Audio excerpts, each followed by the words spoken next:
मैं हूं शोभा भारती। पेश है आज का हमारा न्यूज बुलेटिन। आइए नजर डालते हैं आज के हेडलाइंस पर। जम्मू के सुरक्षा बलों को मिली बड़ी कामयाबी। नगरोटा टोल पर एनकाउंटर में जैश ए मोहम्मद के 4 आतंकवादी ढेर। भारी मात्रा में हथियार और गोला बारूद बरामद। मंत्री पद संभालने के महज 12 घंटे के भीतर बिहार के शिक्षा मंत्री को देना पड़ा इस्तीफा। तेजस्वी ने लगाए थे भ्रष्टाचार के आरोप। कोरोना संक्रमण को रोकने के लिए डीएम ने ली स्वास्थ्य विभाग नोडल समितियों के प्रभारी व आईएमए पदाधिकारियों की बैठक। अखिलेश से ऑफर आने के बाद ही शिवपाल करेंगे अपनी पार्टी का समाजवादी पार्टी में विलय। विधानसभा चुनाव गठबंधन के तहत लड़ेंगे। छठ पूजा के दूसरे दिन व्रतियों ने किया खरना। इसके बाद होगा 36 घंटे का कठिन निर्जला उपवास। और गाजियाबाद में रोड रेज का मामला सामने आया। बाइक की साइड लगने पर BMW सवार युवकों ने की फायरिंग। पुलिस जुटी जांच में। जम्मू के नगरोटा में गुरुवार को सुरक्षा बलों ने एनकाउंटर में जैश ए मोहम्मद से जुड़े 4 आतंकियों को मार गिराया। मारे गए आतंकियों के पास से भारी मात्रा में विस्फोटक बरामद हुआ है। पुलिस के मुताबिक आतंकियों से यह अब तक की सबसे बड़ी बरामदगी है। कश्मीर जोन के आईजी विजय कुमार ने बताया कि नगरोटा में मारे गए आतंकी जम्मू कश्मीर में होने जा रहे पंचायत चुनाव में बाधा डालना चाहते थे, लेकिन सुरक्षा बलों की कमी को देखते हुए इस बार नई रणनीति बनाई गई है। वह सभी उम्मीदवारों को सुरक्षा दी जा रही है। मारे गए चारों आतंकी पाकिस्तानी थे। इस एनकाउंटर में एसओजी के 4 जवान भी घायल हुए हैं। जम्मू कश्मीर के नगरोटा में गुरुवार सुबह हुए एनकाउंटर में सुरक्षा बलों ने 4 आतंकियों को ठिकाने लगाकर पाकिस्तान की एक बड़ी साजिश नाकाम कर दी। सुरक्षा बलों के मुताबिक यदि आतंकी कश्मीर में घुसने में कामयाब हो जाते तो वे मुंबई की तरह बड़े कत्लेआम को अंजाम दे सकते थे। कश्मीर जोन के आईजी विजय कुमार ने बताया कि नगरोटा में मारे गए आतंकी जम्मू कश्मीर में होने जा रहे पंचायत चुनाव में बाधा डालने की मंशा रखते थे। उन्होंने कहा कि मारे गए चारों आतंकी पाकिस्तानी थे। उनके मरने से पंचायत चुनाव पर आने वाला बड़ा संकट खत्म हो गया है। उन्होंने कहा है कि पंचायत चुनाव में खड़े होने वाले उम्मीदवारों को पूरी सुरक्षा प्रदान की जाएगी। सब तफ्तीश का मामला है। अभी तफ्तीश शुरुआत हुई है। एनकाउंटर साइट को क्लियर किया जा रहा है। पहले हम एरिया को सैनिटाइज कर दें, वहां पे सब कुछ सामान्य कर दें और साथ साथ हमारी इन्वेस्टिगेशन चलती रहेगी। जो ही इन्वेस्टिगेशन प्रोग्रेस करेगा हमें इस पे और प्रकाश डालने का मौका मिलेगा। जिस तरह के हथियार बरामद इनसे हुए हैं, ऐसा लगता है कि जैश ए मोहम्मद के हैं, लेकिन पुख्ता हम इस पे टिप्पणी तफ्तीश के बाद कर सकें। सर सुनील फ्रॉम आज तक sir recently 2 terrorists were arrested in Delhi belonging to Jaish e Mohammed. So you said that you had prior intelligence inputs. Is it connected with that? आपको वहां से जानकारी मिली थी दिल्ली? ऐसी दिल्ली में जो आतंकवादी पकड़े गए हैं उनसे इनका लिंक है या नहीं है, इस पे मैं अभी टिप्पणी नहीं कर सकता। ये तफ्तीश का मामला है। जम्मू कश्मीर पुलिस के मुताबिक जैश ए मोहम्मद से जुड़े चारों आतंकी जम्मू के सांबा बॉर्डर के जरिए भारत में घुसे। वहां से उन्होंने कश्मीर जाने के लिए चावल से भरे ट्रक में शरण ली। वे चावल की बोरियों के बीच जगह बनाकर बैठ गए और आसानी से कई पोस्ट पार करते हुए गुरुवार सुबह 4:45 पर नगरोटा बन टोल तक पहुंच गए। नगरोटा बन टोल पर जम्मू कश्मीर पुलिस का special operation group SOG checking कर रहा था। उस चेक पोस्ट की सहायता के लिए पास में ही सीआरपीएफ और सेना की एक चेक पोस्ट भी बनी हुई थी। एसओजी ने जैसे ही चावल से ट्रक को जांच के लिए रोका, उसका ड्राइवर नीचे उतरकर भाग गया। उसके भागते ही पुलिस को उस पर शक हुआ। एक टीम उसके पीछे लपकी जबकि बाकी टीम ने ट्रक को घेर लिया। खुद को घिरा देख आतंकियों ने ट्रक से बाहर निकलने के लिए हैंड ग्रेनेड फेंका। ग्रेनेड अटैक होते ही पास के पोस्ट पर तैनात सीआरपीएफ और सेना के जवान भी मौके पर पहुंच गए और ट्रक को चारों ओर से घेर लिया। इसके साथ ही जम्मू कश्मीर हाईवे को वाहनों के लिए बंद कर दिया गया। तब तक दोनों पक्षों में फायरिंग शुरू हो चुकी थी। इस गोलाबारी में एसओजी के 4 जवान घायल हो गए। पिछले कुछ दिनों से जब से डीडीसी इलेक्शंस की प्रक्रिया शुरू हुई है, इंटेलिजेंस इनपुट्स हमारे पास आ रहे थे, जिसमें ये था कि कुछ इन्फिल्ट्रेशन संभावित है और मिलिटेंट्स किसी पर्टिकुलर टारगेट के लिए भारी मात्रा में हथियार लेके इन्फिल्ट्रेट करने की कोशिश में हैं। इसको मद्देनजर रखते हुए और पिछली जो 2-3 वारदातें हुई हैं जिसमें इन्फिल्ट्रेशन अटेम्प्ट्स हुई हैं और मिलिटेंट्स पकड़े गए हैं या मारे गए हैं, हमने सभी नाकों को अलर्ट कर दिया था और बीफ अप कर दिया था। सभी नाकों पे कंपोजिट स्ट्रेंथ ऑफ पुलिस और सीआरपीएफ मौजूद थी। इस सिलसिले में आज सुबह 5 बजे जब चेकिंग चल रही थी तो एक ट्रक को रोका गया और जब ड्राइवर को उतारा गया तो वो वहां से फरार हो गया। शक जब हुई तो जो ट्रक था उसकी तलाशी ली गई और तलाशी के दौरान जो पुलिस और सीआरपीएफ की पार्टी थी उन पे फायर आया और जवाबी कार्रवाई शुरू की गई। धीरे धीरे और भी फोर्सेस ने ज्वाइन किया और लोकल वहां की आर्मी यूनिट ने भी हमारा साथ दिया। एनकाउंटर तकरीबन 3 घंटे तक चला, जिसपे हम पर काफी भारी मात्रा में एम्युनिशन फायर किए गए, ग्रेनेड्स फेंके गए। 2 पुलिस के कांस्टेबल्स हमारे जख्मी हुए हैं जो अभी आउट ऑफ डेंजर हैं। एनकाउंटर के दौरान 4 आतंकवादी मारे गए। इनकी शिनाख्त अभी नहीं हो पाई है। इन चारों आतंकवादियों से बहुत भारी मात्रा में असला बारूद बरामद हुआ है, जिसमें 11 AK-47 राइफल, 3 पिस्टल, 29 ग्रेनेड। ये ग्रेनेड वो हैं जो हम पे फायर किए गए, उसके अलावा जो बचे हुए थे वो हैं 6 UBGL grenades, mobile phones, compass और अन्य कई सारे डिवाइसेस और पिट्ठू बैग्स, पोचेस और भारी मात्रा में एम्युनिशन बरामद हुआ। ऐसा लगता है कि ये जो आतंकवादी मारे गए हैं ये किसी बड़े मंसूबे को अंजाम देने के लिए इन्फिल्ट्रेट हुए थे और जम्मू से कश्मीर घाटी की तरफ जा रहे थे। ऑपरेशन अभी जारी है। पूरे एरिया को सैनिटाइज किया जा रहा है और शीघ्र यातायात को खोल दिया जाएगा। Thank you. करीब 2.5 घंटे तक दोनों ओर से चली फायरिंग में आतंकियों ने ट्रक से बाहर निकलने की कोशिश की, लेकिन सुरक्षा बलों ने ताबड़तोड़ गोलियां चलाकर चारों आतंकियों को मार गिराया। ट्रक की तलाशी के दौरान उसमें से AK सीरीज की 11 राइफलें, चीन में बने हुए 30 हैंड ग्रेनेड, रॉकेट लॉन्चर से दागे जाने वाले 6 grenade, 3 pistol, 2 IED remote, 2 cutter, दवाइयाँ, कंबल, सूखे मेवे और अर्धनिर्मित विस्फोटक मिले। पुलिस के मुताबिक जम्मू में आतंकियों से हुई हत्यारों की यह सबसे बड़ी बरामदगी है। IG ने कहा कि सुरक्षा बलों की कमी को देखते हुए नई रणनीति बनाई गई है। पुलिस टीम सभी उम्मीदवारों को सुरक्षित जगह पर रख रही है। जब वे चुनाव प्रचार करने जाते हैं तो वहां पर उन्हें पुलिस की ओर से एस्कॉर्ट दिया जाता है। चुनाव प्रचार के बाद उन्हें सुरक्षा घेरे में वापस सेफ जोन में ले जाया जाता है। ब्यूरो रिपोर्ट, युग करवट न्यूज। ऐसा शायद पहले ही कभी हुआ हो कि मंत्री पद का चार्ज संभालने के महज 12 घंटे के भीतर मंत्री जी को इस्तीफा देना पड़े। जी हाँ, ऐसा ही हुआ है। हाल ही में बिहार के नीतीश सरकार में शिक्षा मंत्री बनाए गए मेवालाल चौधरी ने अपने पद से इस्तीफा दे दिया है। मेवालाल ने गुरुवार को ही पदभार ग्रहण किया था। मेवालाल पर भ्रष्टाचार के गंभीर आरोप हैं। उनके खिलाफ कई धाराओं में रिपोर्ट भी दर्ज है।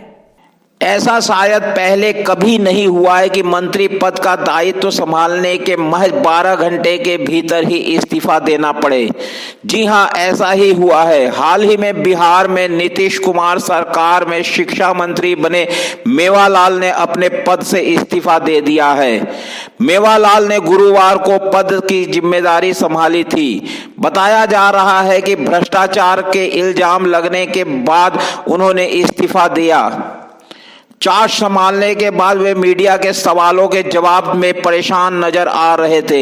अपने ऊपर लगे भ्रष्टाचार के आरोपों पर उन्हें सफाई तो पेश की, लेकिन भ्रष्टाचार के सवालों का जवाब देने में हिचकिचाते नजर आए। मेवालाल ने कहा कि उनके खिलाफ न तो कोई चार्जशीट है और न ही अब तक कुछ इस मामले में साबित हुआ है। वहीं महागठबंधन के नेता तेजस्वी यादव ने मेवालाल चौधरी को शिक्षा मंत्री बनाए जाने को लेकर नीतीश सरकार पर निशाना साधा था। तेजस्वी ने ट्वीट कर आरोप लगाया कि मुख्यमंत्री नीतीश कुमार ने असिस्टेंट प्रोफेसर की नियुक्ति और भवन निर्माण में भ्रष्टाचार के गंभीर मामलों के आरोपी को शिक्षा मंत्री बना दिया है। उन पर आईपीसी की धारा 409, 420, 467, 468, 471 और 120 बी के तहत मुकदमा दर्ज है। ब्यूरो रिपोर्ट, युग करवट न्यूज।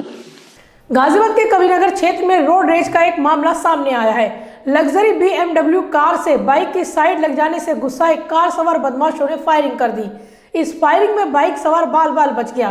पीछे की कार में सवार कुछ लोगों ने पूरी घटना का वीडियो बना लिया।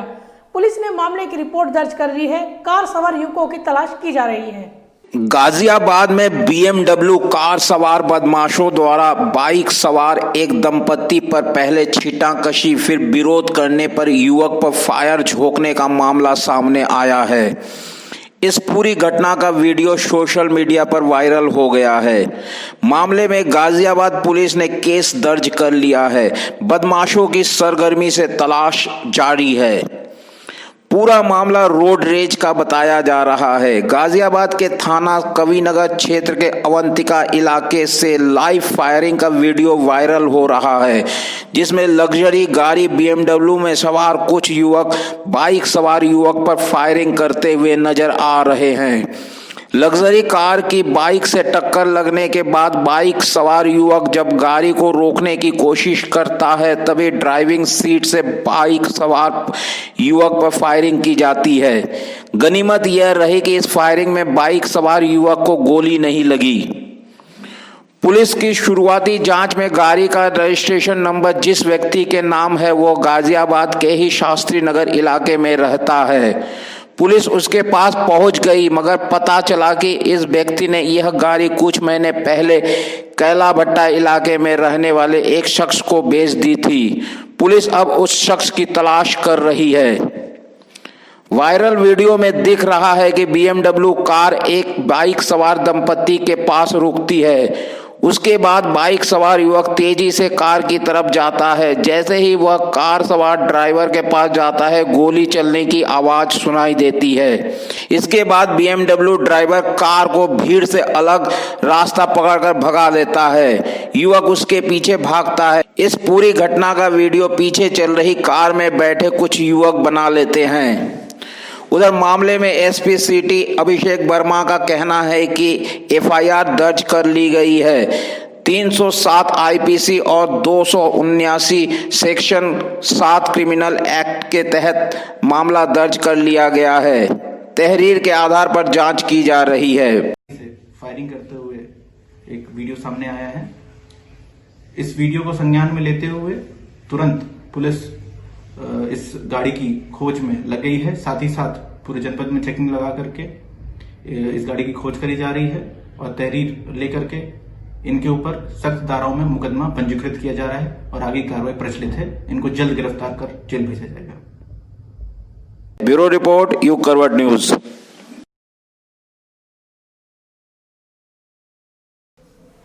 जनपद में कोरोना संक्रमण के प्रसार को रोकने के लिए गाजियाबाद डीएम अजय शंकर पांडे की अध्यक्षता में स्वास्थ्य विभाग नोडल समिति के प्रभारियों व IMA गाजियाबाद के पदाधिकारियों के साथ संयुक्त रूप से बैठक आयोजित की गई। डीएम ने बैठक में IMA से कहा है कि सभी निजी अस्पताल 20% बेड सरकारी अस्पतालों के लिए आरक्षित रखें ताकि जरूरत पड़ने पर संक्रमित मरीजों को वहां शिफ्ट किया जा सके। इसके अलावा कोविड की जांच कराने आने वाले मरीजों के साथ उनके परिजनों का भी ब्यौरा दर्ज किया जाएगा, जिससे समय रहते संक्रमित मरीजों के संपर्क में आने वालों की जांच की जा सके। डीएम ने अधिकारियों को भी निर्देश दिए हैं कि कोविड-19 से बचाव के लिए अधिक से अधिक पैमाने पर लोगों को जागरूक करें। वह लोग मास्क पहनकर घर से बाहर निकले, इसके लिए सघन मास्क अभियान भी चलाया जाए। निजी व सरकारी अस्पताल प्रबंधनों को आपसी सामंजस्य बनाए रखने के भी निर्देश दिए गए हैं। RT-PCR एक टेस्ट 2 टेस्ट नेगेटिव आ सकते हैं। ऐसा नहीं है कि अगर सीरीज में हमने 3 टेस्ट कराए। गुरुवार को छठ पूजा के दूसरे दिन व्रतियों ने खरना किया। खरना के उपरांत व्रतियों ने 36 घंटे का कठिन निर्जला उपवास शुरू किया। खरना में व्रती खीर और फलों का प्रसाद छठी मैया को भोग लगाने के बाद ग्रहण करते हैं। खरना का शुभारंभ सुबह 6:47 पर सूर्योदय के साथ शुरू हुआ। साथ ही बाजारों में इस मौके पर पूजन सामग्री की खरीदारी भी की गई। बाजारों में जगह जगह पूजन सामग्री की दुकानें लगाई गई थी। वहीं हिंडन घाट पर दूसरे दिन भी छठ पूजा की तैयारियां की गई।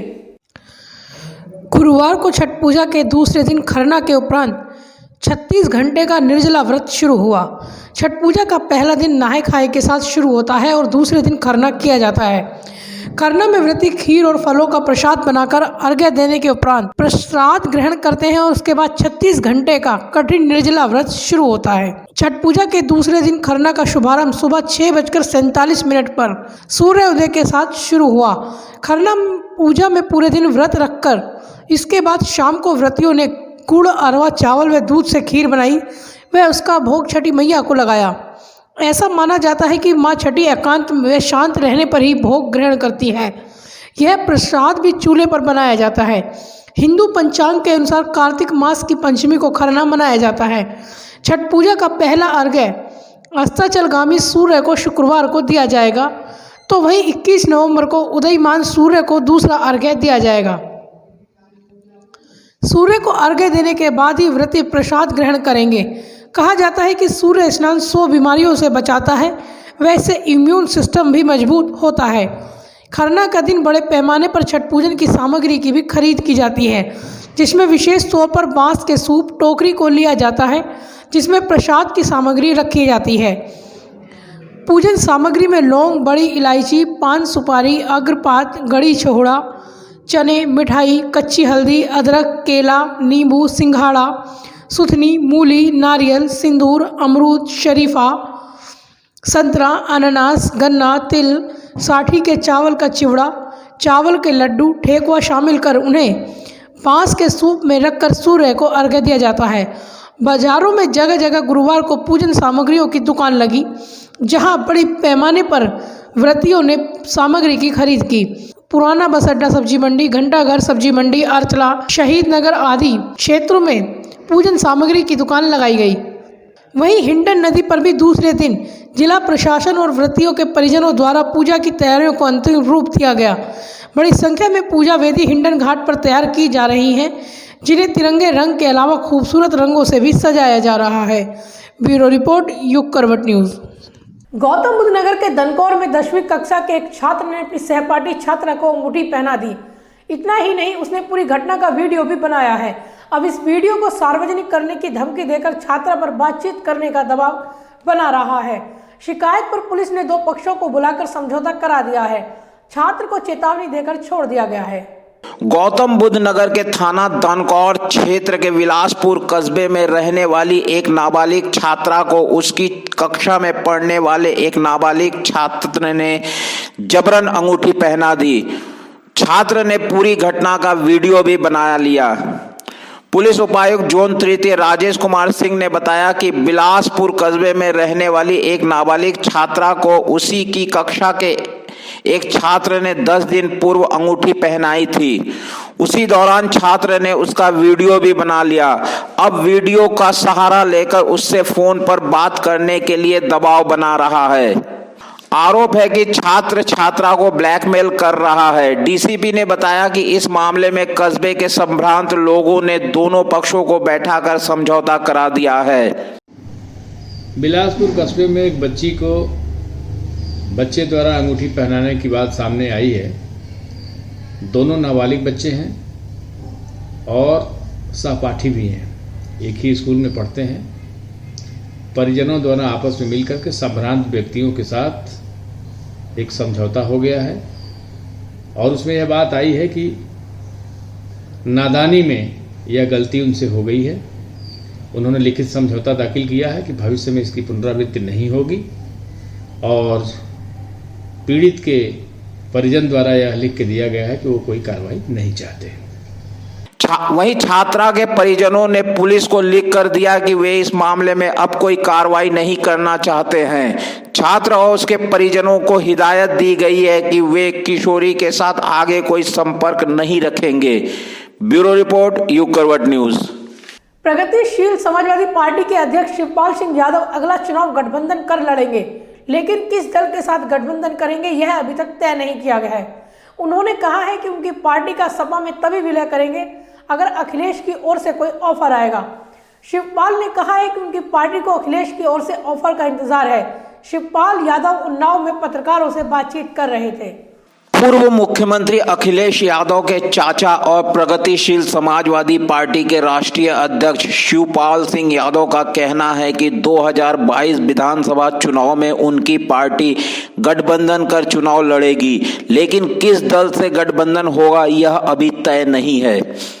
शिवपाल ने कहा कि सपा से भी गठबंधन हो सकता है। उन्होंने कहा उनकी पार्टी का सपा में तभी विलय होगा जब अखिलेश यादव की ओर से ऑफर आएगा। प्रगतिशील समाजवादी पार्टी अलायंस करेगी, जिससे भी करेगी अलायंस करेगी। समाजवादी पार्टी के साथ अलायंस करेगी कि नहीं करेगी? अगर उनकी तरफ से ऑफर आएगा तो बिल्कुल उस पर हम साथ।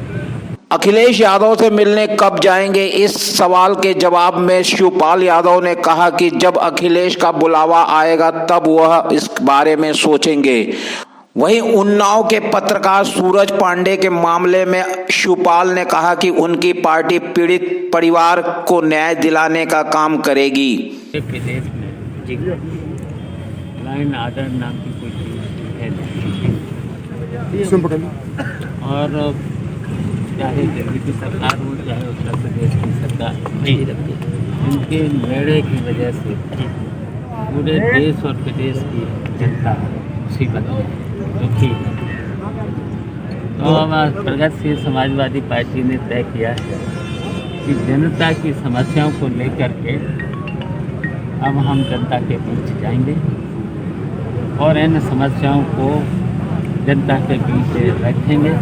शिवपाल सिंह यादव एक निजी कार्यक्रम में उन्नाव आए थे। टोल बैरियर पर पार्टी पदाधिकारी और कार्यकर्ताओं ने उनका जोरदार स्वागत किया। करीब 15 मिनट रुकने के बाद शिवपाल सिंह यादव सिकंदरपुर करन के लिए रवाना हो गए। ब्यूरो रिपोर्ट, युग करवट न्यूज। तो आज के लिए फिलहाल बस इतना ही। गाजियाबाद और आसपास की खबरों के लिए देखते रहिए युग करवट न्यूज और विस्तार से खबरों को जानने के लिए पढ़िए युग करवट न्यूज़पेपर। सब्सक्राइब कीजिए युग करवट। नमस्कार।